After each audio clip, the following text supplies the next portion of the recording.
एक दिन राजा विक्रमादित्य के दरबार में एक रहस्यमयी आदमी आया और काठ का एक घोड़ा दिखाते हुए कहा, महाराज, यह घोड़ा न तो कुछ खाता है न ही पीता, और यह आपको जहां चाहें वहां ले जा सकता है। विक्रमादित्य ने उस आदमी के हाव भाव से कुछ संदिग्ध होने का आभास किया। फिर भी उन्होंने दरबार के दीवान को बुलाकर उस व्यक्ति को 1 लाख सोने के सिक्के देने का आदेश दिया। सिक्के लेकर वह आदमी चला गया, पर जाते जाते उसने चेतावनी दी, इस घोड़े को कभी कोड़ा मत मारना। कुछ दिनों बाद विक्रमादित्य उस काठ के घोड़े का निरीक्षण कर रहे थे, जब अचानक उन्हें उस व्यक्ति की चेतावनी याद नहीं रही और उन्होंने घोड़े को कोड़ा मार दिया।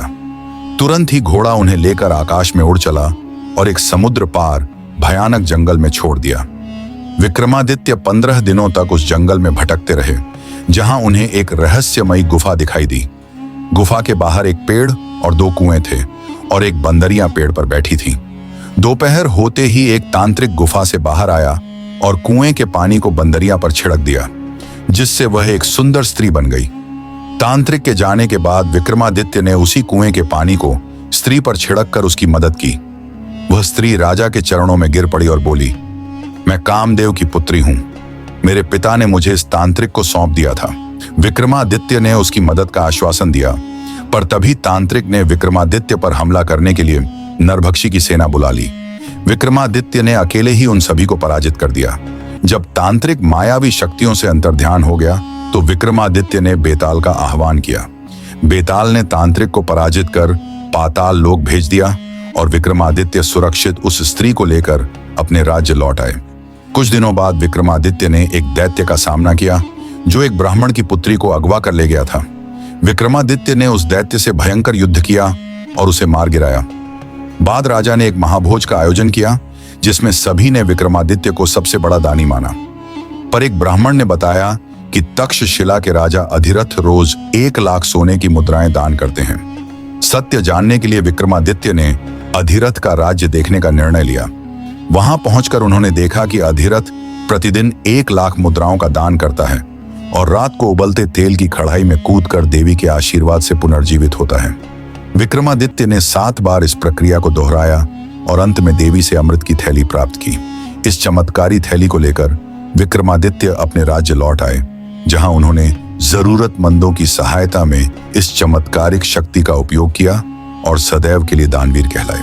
अगले दिन राजा अधिरथ जब रोज की तरह सोने की मुद्राएं लेने के लिए मंदिर पहुंचे तो उन्हें वहां कुछ भी नहीं मिला। प्रतिमा, तेल का कड़ाही और देवी का आशीर्वाद सब गायब थे। मंदिर के खालीपन को देख अधिरथ समझ गए कि जो उन्होंने वर्षों से अर्जित किया था उसे वे किसी तरह खो चुके हैं। उनके मन में चिंता और निराशा के बादल घिर आए, लेकिन उन्होंने किसी पर दोष नहीं लगाया, बल्कि इसे अपने भाग्य की परीक्षा मानकर स्वीकार कर लिया। उधर राजा विक्रमादित्य अपनी प्रजा की भलाई के लिए उस चमत्कारी थैली का प्रयोग करने लगे। उन्होंने अपने राज्य में गरीबों, साधुओं, व्यापारियों और बच्चों को स्वर्ण मुद्राओं से सहायता दी, जिससे उनका राज्य समृद्ध हो गया। उनकी दानवीरता के चर्चे दूर दूर तक फैल गए और उन्हें एक महादानी राजा के रूप में जाना जाने लगा। लोग उन्हें सम्मान के साथ याद करते और उनके राज्य का नाम स्वर्णाक्षरों में अंकित हो गया। समय बीतता गया, लेकिन विक्रमादित्य की उदारता कभी कम न हुई। वह थैली उनके पास एक अमूल्य धरोहर बन चुकी थी, जो हर किसी की सेवा में तत्पर रहती। अंततः एक दिन जब विक्रमादित्य एक वृद्ध अवस्था में पहुंच गए तो उन्हें एहसास हुआ कि अब उनके जाने का समय करीब है। उन्होंने अपने दरबारियों और प्रजाजनों को बुलाया और उस थैली को अपने राज्य के भविष्य की भलाई के लिए सौंप दिया।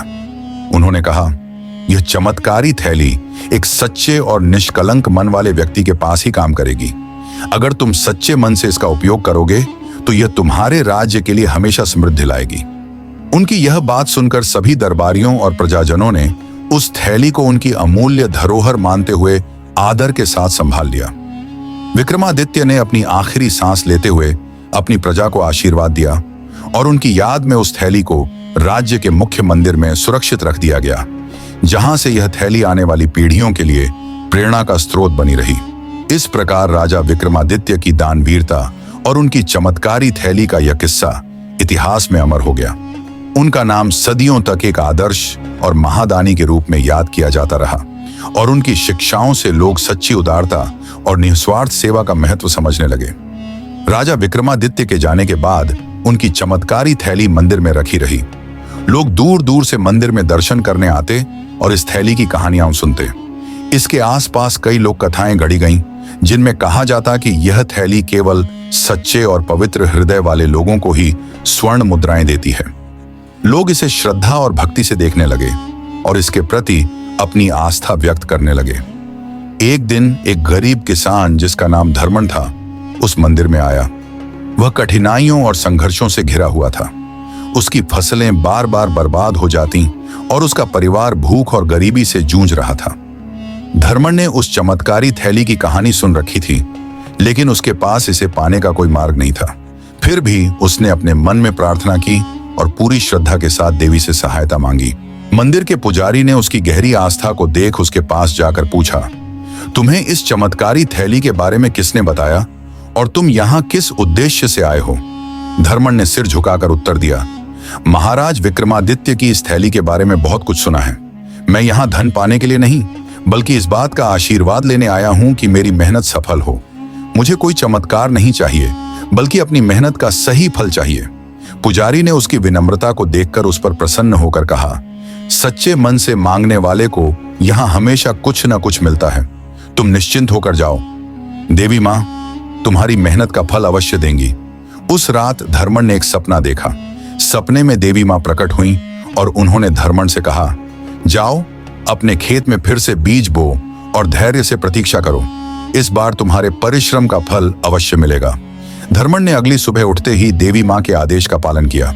उसने अपने खेत में फिर से मेहनत की, बीज बोए और पूरे मन से देखभाल की। आश्चर्य की बात यह थी कि इस बार उसकी फसल शानदार ढंग से उगाई।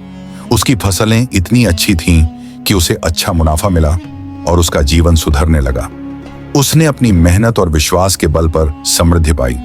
इस घटना के बाद वह मंदिर में जाकर थैली के सामने आभार व्यक्त करने लगा।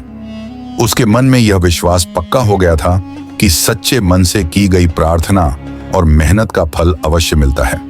विक्रमादित्य की चमत्कारी थैली उसे यह सिखा गई थी कि वास्तविक चमत्कार हमारे भीतर की सच्चाई और हमारी मेहनत में ही छिपा होता है।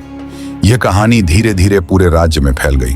लोग समझने लगे कि यह थैली केवल स्वर्ण मुद्राओं का साधन नहीं है, बल्कि वह एक प्रतीक है, प्रतीक सच्चाई, मेहनत और निष्कलंक हृदय का।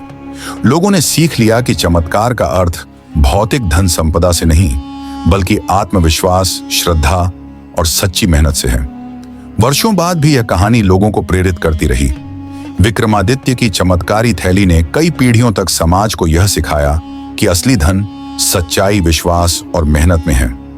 मंदिर में स्थित थैली, जो पहले स्वर्ण मुद्राओं का प्रतीक थी, अब लोगों के लिए एक ऐसी धरोहर बन चुकी थी जो हर किसी को अपनी आंतरिक ताकत का एहसास कराती थी।